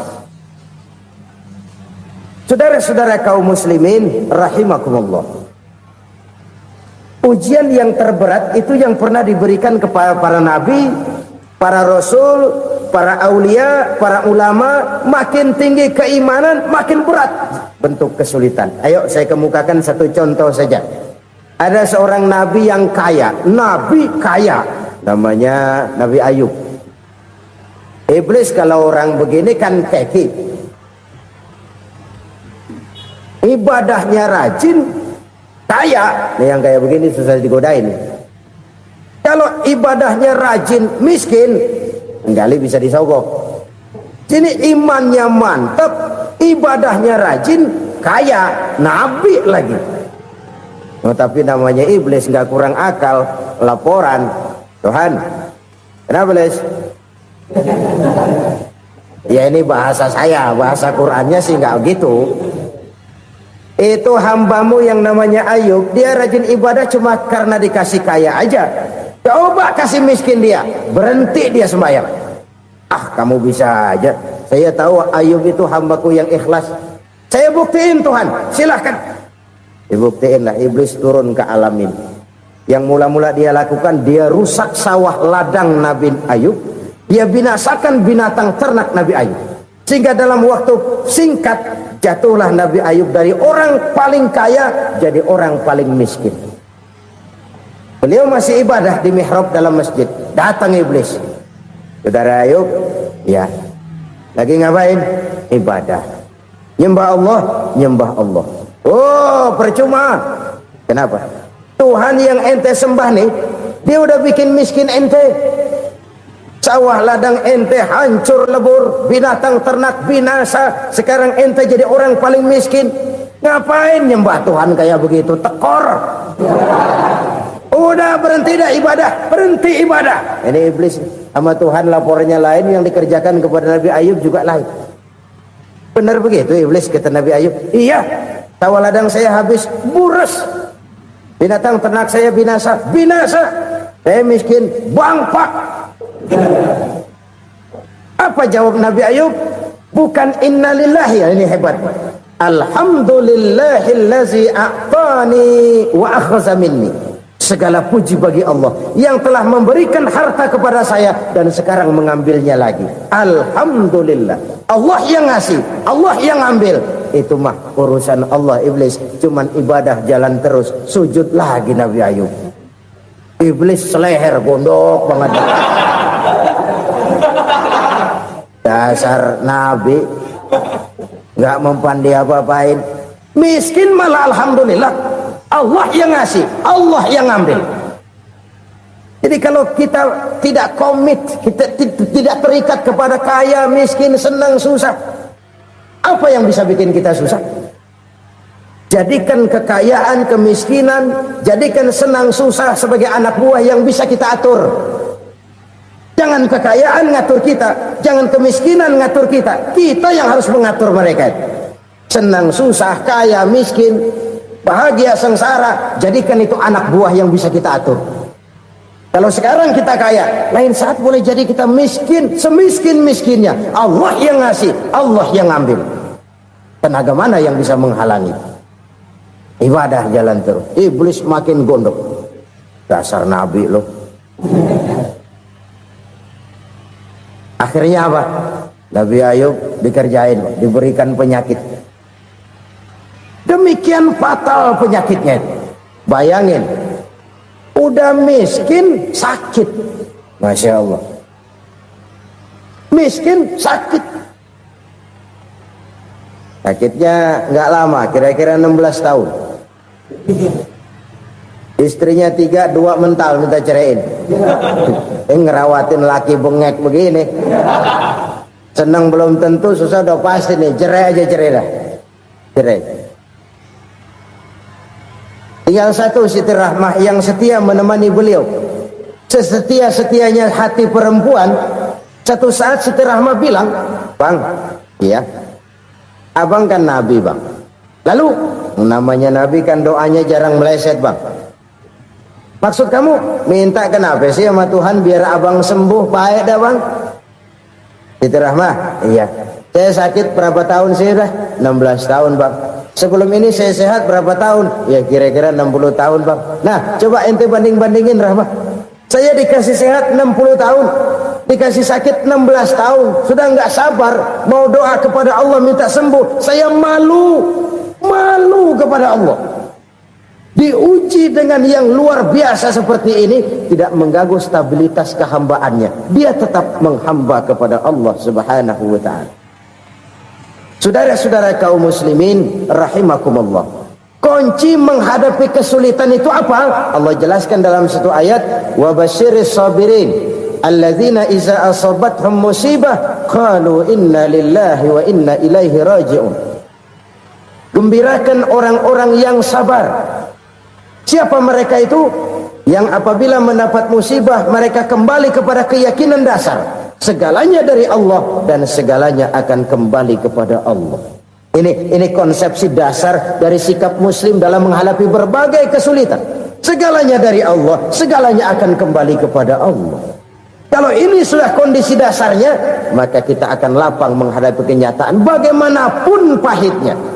Apakah itu namanya miskin, apakah itu namanya sakit, bahkan maut sekalipun. Maut sekalipun. Segalanya dari Allah, segalanya akan kembali kepada Allah. Ini sikap hidup, bukan sekedar ucapan. Kita kadang-kadang menjadikannya sebagai ucapan. Mulutnya sehingga berhenti, innalillahi wa inna ilaihi rajiun, tapi nangisnya terus gerung-gerungan. Bukan itu, ini kesadaran moral. Kalau segalanya dari Allah, segalanya kembali kepada Allah, kan sebenarnya cuma nunggu giliran. Hari ini saya nyembayangin dia, entah hari apa saya disembayangin orang. Hari ini saya antar dia ke kubur, entah hari apa orang nganterin saya ke kubur. Hari ini saya tahlilkan dia, entah nanti kapan orang tahlilkan saya. Segalanya dari Allah, segalanya akan kembali juga kepada Allah. Oleh sebab itu saudara-saudara, kesulitan bukan untuk ditakuti. Kesulitan justru untuk diatasi, dicarikan jalan keluarnya. Dan tidak ada orang yang tidak pernah mendapat kesulitan. Tidak ada. Semakin tinggi status sosial, semakin tinggi kualitas keimanan, semakin besar juga tingkat kesulitan. Hanya saja bagaimana cara kita mengatasinya. Dan Al-Quran menyatakan inna ma'al usri yusra. Di balik kesulitan itu pasti ada kemudahan. Roda itu berputar. Karena itu Rasulullah sallallahu alaihi wasallam mengingatkan kepada kita, ta'arraf ilallahi fir raha ya'rifka fis syiddah. Ingatlah kepada Allah di waktu kamu senang, supaya Allah ingat kepada kamu di waktu kamu susah. Kalau waktu senang kita ingat kepada Allah, kita susah, Allah tidak akan meninggalkan kita. Tapi kalau waktu senang kita jauh dari Allah, sujud tidak sempat, dengan masjid jauh, ketika senang kita lupakan Allah. Nanti begitu kita susah, Allah lupakan kita. Dan itu menyakitkan. Oleh karena itu orang-orang tua kita dulu bilang, kalau lagi sehat ingat-ingat lu bakal sakit nanti. Kalau lagi kaya ingat-ingat satu saat kita bakal jatuh miskin. Bahkan kalau lagi muda ingat-ingat kita bakal tua. Dan yang terpenting kalau lagi hidup ingat-ingat kita bakal mati. Saudara-saudara kaum muslimin rahimakumullah. Jadi yang kedua yang merupakan perbendaharaan surga, menyembunyikan musibah. Saudara-saudara kaum muslimin rahimakumullah. Hal ketiga yang merupakan perbendaharaan surga adalah wasilatur rahmi. Orang yang suka bersilaturahmi. Sebagaimana yang kita maklum bahwa manusia adalah makhluk yang disebut zon politika. Makhluk sosial yang tidak mungkin hidup sendiri-sendiri. Betapa dan siapapun kita memerlukan orang lain. Bodoh betul manusia kalau tinggal di tengah masyarakat tapi tidak mau bermasyarakat. Merasa hebat sendiri, pintar sendiri, gagah sendiri, kaya sendiri. Mungkin kalau mati juga ngubur sendiri. Jangankan kita di sini, di sorga saja Nabi Adam waktu sendirian bengong melulu, mondar mandir. Allah tegur dam sepi dam. Ya ini kalau bahasa saya. Iya Tuhan sepi ini nggak ada coret-corekan pisan ini. Diciptakan Siti Hawa baru anteng Nabi Adam. Itu di surga. Cobalah. Umpamanya saudara tinggal di Jakarta nih. Kaya bener. Apaan aja di Jakarta punya saudara dah. Jembatan Semanggi ambil. Monas, Buntel bawa pulang. Hotel-hotel ambil semua. Cuman tinggal di Jakarta sendirian, apa enaknya? Betapa dan siapapun kita perlu orang lain. Tidak ada seorang pun yang bisa memenuhi kebutuhan hidupnya secara sendiri-sendiri. Nah, Islam telah menyelamatkan manusia dari ras diskriminasi, mengikat manusia dengan persaudaraan yang berlandaskan kepada akidah. Karena itu dianjurkan bersilaturahmi. Bahkan Nabi menyatakan, man arada ayyubsata lahu fi rizqihi wa yunsa'a fi atharihi falyasil rahimah. Siapa yang kepengen diluaskan rezekinya dan dipanjangkan usianya, banyaklah ia bersilaturahmi. Siapa yang kepengen dimudahkan rezekinya, hendaknya ia banyak bersilaturahmi. Kalau banyak teman, kesulitan kan paling tidak ada tempat cerita. Udah susah sendirian, kita pikirin diri, nggak ada tempat tukar pikiran. Cepet banget sama bengek. Dilawan sendiri. Nah, secara makro kita bisa berkata, tidak mungkin ada kemenangan kalau tidak ada kekuatan. Tidak ada kekuatan kalau tidak ada kesatuan dan persatuan. Tidak mungkin ada kesatuan dan persatuan tanpa semangat silaturahmi. Kalau umat Islam mau menang, dia harus kuat. Kalau umat Islam mau kuat, dia harus bersatu. Kalau umat Islam mau bersatu, dia harus membudayakan silaturahmi ini. Bahkan sampai-sampai kata Nabi, kalau bisa cari nilai tambah. Apa? Silman qata'ak. Bersilaturahmilah kau kepada orang yang marah denganmu. Masya Allah, indahnya ajaran agama kita. Orang yang marah pun kepada kita, kata Nabi, kalau bisa bersilaturahmilah kepadanya, kepada orang yang marah itu. Di situ nilai tambah. Cuman jujur nih hadis, ngucapinnya gampang, ngamalinnya yang berat banget. Orang marah sama kita, kita disuruh silaturahmi. Ada apa sama lu? Lu marah, ada gua marahan lagi. Kan gua pikirin. Saudara-saudara kaum muslimin rahimakumullah. Tapi ini yang diajarkan, bahkan ini yang dicontohkan oleh baginda Rasul. Bagaimana begitu mudah, misalnya satu saat Abu Jahal ini ngatur strategi bagaimana bikin Muhammad celaka. Dia gali lubang di depan tempat tidurnya. Dia tutupin daun korma. Terus dia panggil seseorang, ke sini. Kasih tahu Muhammad, pamannya sakit keras, minta ditengokin. Berangkat orang ini ke sana. Muhammad, labbaik. Pamanmu sakit keras, dia minta ditengokin. Baik, saya akan datang menjenguk beliau. Berangkatlah Nabi ke rumah Abu Jahal tanpa prasangka apapun. Abu Jahal udah pasang stil, selimut 3 rangkap setengah dipakai, persis kayak orang meriang. Tapi sembari ngintip dari balik selimut, begitu Muhammad buka pintu, nah masuk perangkap nih. Muhammad jalan menuju tempat pembaringan. Makin lama makin dekat, makin lama makin dekat, makin dekat ke lubang yang dipasang oleh Abu Jahal itu. Dalam hati Abu Jahal, terus dah jatuh, mampus dah lo ini. Mampus lo hari ini nih.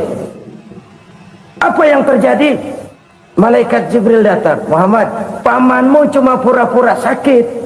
Di depan tempat tidurnya ada lubang perangkap supaya kamu jatuh ke situ. Udah, kamu pulang. Balik kanan Nabi. Sudah hampir jatuh ke lubang, balik kanan, pulang. Bayangin kecewanya Abu Jahal. Muhammad dikit lagi, Muhammad dikit lagi. Enggak paman, saya pulang aja. Emosi bangun dari tempat tidur, enggak sadar kalau lagi pura-pura sakit. Lompat ngejar Nabi, dia lupa dengan lubang yang dia gali. Pusrak, nyemplung sendiri ke dalam lubang.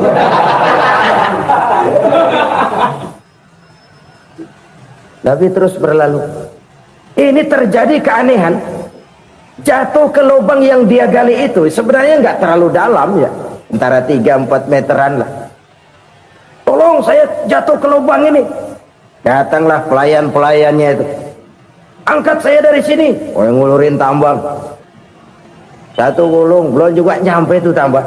Kurang, beli lagi ke warung. Sambung, ulur lagi, nggak juga bisa sampai. Wah, ini kerjaan Muhammad ini. Tolong, siapa salah seorang kamu ke rumah Muhammad, kasih tahu encangnya kecebur. Minta ditolongin. Sampaikan kepada Rasul. Kenapa? Pamanmu jatuh ke lubang, Muhammad minta tolong diangkatin. Tambang udah nyambung-nyambung nggak nyampe juga. Ya, nanti saya datang, saya tolong. Coba. Nyata-nyata orang berniat jahat mau mencelakakan dia. Datang dia menolong. Ini yang disebut air tuba dibalas air susu ya ini. Bukan sebaliknya. Air tuba dibalas air susu. Paman, kecebur ya? Iya Muhammad, tolong ini. Pegang tangan saya. Nabi ulurkan tangannya, nyampe. Dipegang oleh Abu Jahal, diangkat ke atas. Sampai atas, apa kata Abu Jahal? Sihirmu memang hebat Muhammad. Udah ditolongin dikata sihir. Yang enak kita kemplang kan itu orang begitu. Urusan apa? Tapi inilah akhlak. Kalau bisa kamu bersilaturahmilah dengan orang yang marah kepadamu sekalipun. Orang marah kita tetap baik. So, kalau kita berbuat baik sama orang yang memang baik, rasanya sih biasa-biasa aja. Orang baik kita baik lagi, ya draw aja, belum ada nilai tambah di situ. Baru ada nilai tambah kalau kita bisa berbuat baik kepada orang yang nyakitin kita. Itu namanya kita setingkat di atas dia. Dia sakitin kita, kita berbuat baik sama dia. Dia pelit sama kita, kita baik sama dia. Dia marahin kita, kita deketin dia. Di situ kita punya nilai tambah. Jadi siapa yang ingin diluaskan rezekinya kata Nabi dan dipanjangkan umurnya, hendaklah ia banyak-banyak bersilaturahmi. Sederhana sebenarnya silaturahmi, tapi silaturahmi membangkitkan semangat kesatuan dan persatuan. Kesatuan dan persatuan melahirkan kekuatan. Dalam matematika 1 ditambah 1 pasti 2. Tapi di tengah masyarakat 1 orang takut ditambah 1 orang takut, hasilnya jadi 2 orang setengah berani. Kenapa setengah berani? Karena udah berdua. Tadi pan takut sendirian, kalau dia kumpul turu-turu takutlah jadi berani. Kita yang lemah, kita yang tidak berdaya, kita yang miskin, kalau mau kompak bersatu, apa yang nggak bisa kita kerjain? Apalagi tinggal di kota besar, pilihan cuma 2. Bertahan atau minggir. Bertahan atau minggir. Untuk bisa bertahan harus mampu bersaing. Untuk mampu bersaing harus punya keahlian. Keahlian harus ditunjang dengan pendidikan, ditambah oleh kekompakan sebagai umat.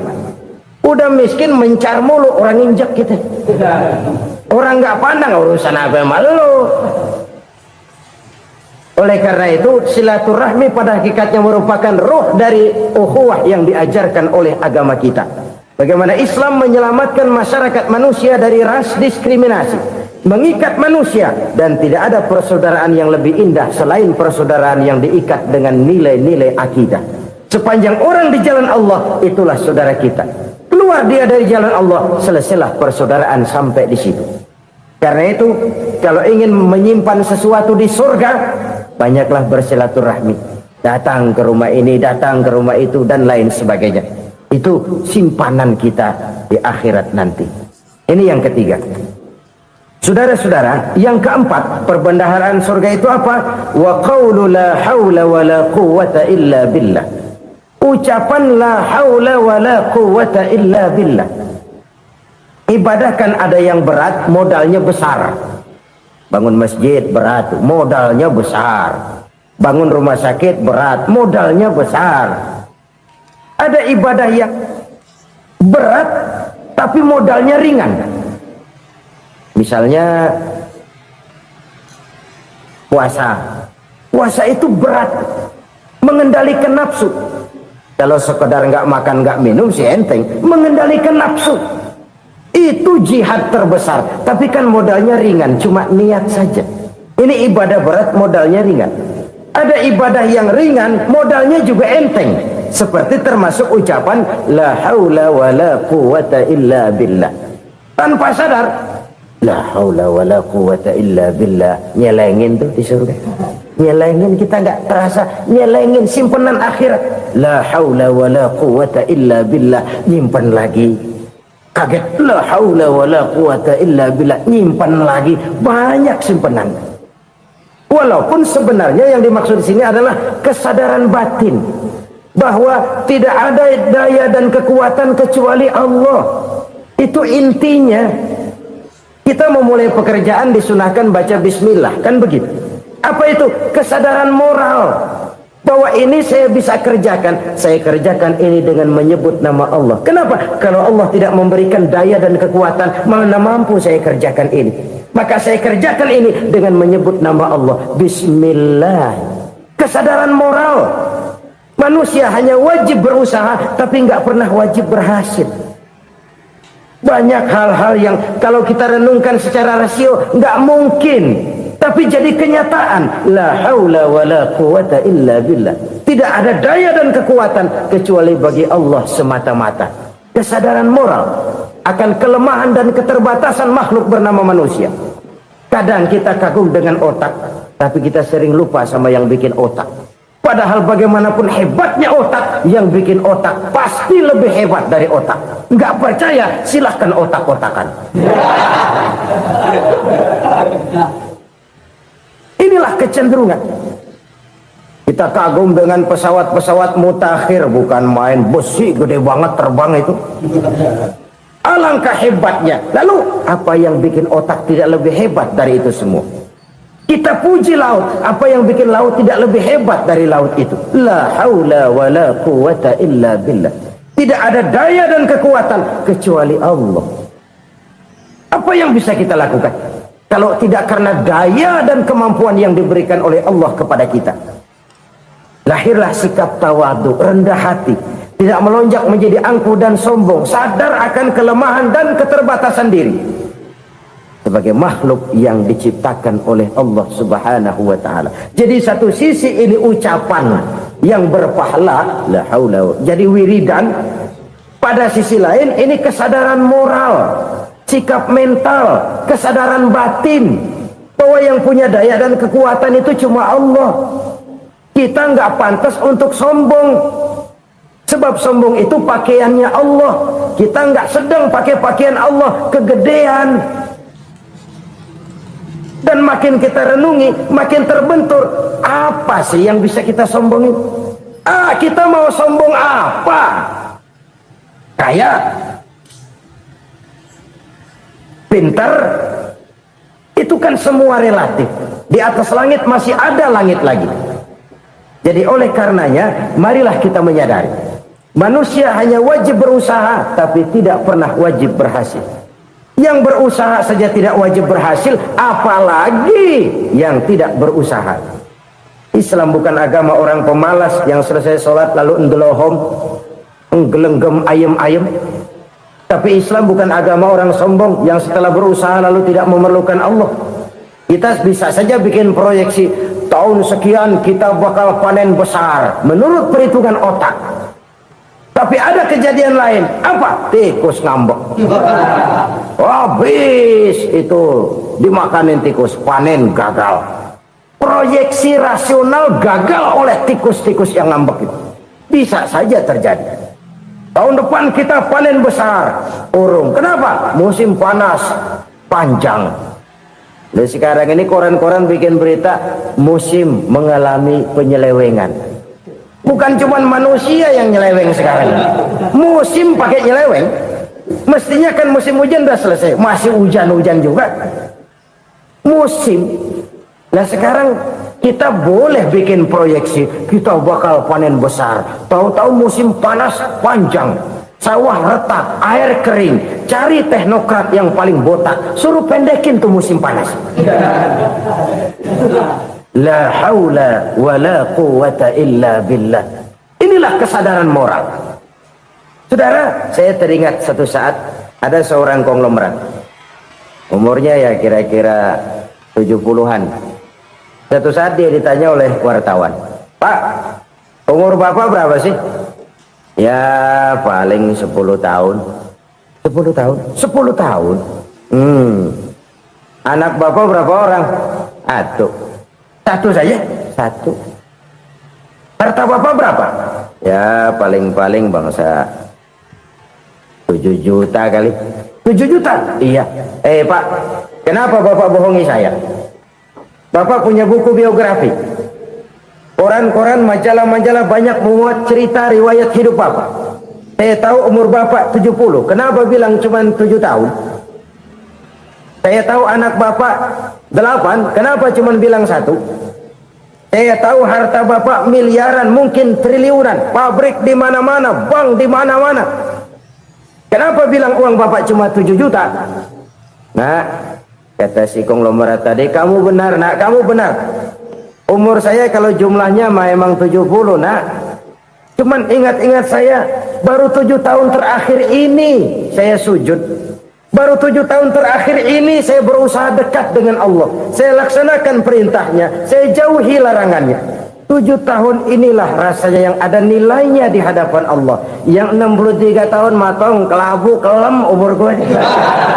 Habis untuk maksiat, untuk munkarat. Maka ketika ditanya tadi, umur saya 7 tahun itu. Oh begitu Pak. Oh iya. Lalu anak Pak, anak bapak kan 8. Kenapa bilang cuma 1? Nah, kalau jumlah hitungannya memang anak saya 8. Tapi dari 8 orang ini rasanya cuma 1 nih yang bakal jadi buah hati, belahan jantung, pelanjut cerita, penerus sejarah, bakal jadi anak soleh yang akan mendoakan saya. Cuman 1 rasanya anak saya ini yang bakal jadi buah hati saya, besar-besaran saya, yang akan mendoakan di kubur saya, yang akan mendoakan di akhirat saya. Yang 7 orang mana, masya Allah, yang atuh tenggeng, yang atuh nyekek botol mulu, yang atuh nggak karu-karuan. Makanya saya bilang 1 anak saya yang akan bisa mendoakan saya. Oh begitu Pak. Iya. Nah harta Pak, harta bapak kan triliunan, pabrik bapak di mana-mana, uang bapak hampir di tiap bank-bank besar. Kenapa bilang cuma 7 juta? Betul kau nak. Harta saya kalau jumlahnya memang miliaran, triliunan mungkin. Tapi yang saya ingat baru 7 juta tuh yang saya belanjakan di jalan Allah. Saya nyumbang masjid, saya santuni yatim piatu, saya bantu pembangunan pesantren, saya bantu pembangunan rumah sakit Islam. Itu yang akan saya bawa pulang ke akhirat, yang 7 juta itu. Yang triliunan itu nanti akan diperebutkan oleh anak-anak saya sebagai waris saya. Jadi harta saya 7 juta itu yang bakal nemenin saya di akhirat, yang akan saya bawa pulang jadi teman saya. Saudara-saudara kaum muslimin, jangan-jangan orang tua itu adalah kita-kita ini. Jangan-jangan kita-kita ini adalah orang tua itu. Jangan-jangan itu potret dari diri kita masing-masing. Dari sekian umur yang diberikan Allah, berapa tahun yang ada nilainya di hadapan Allah?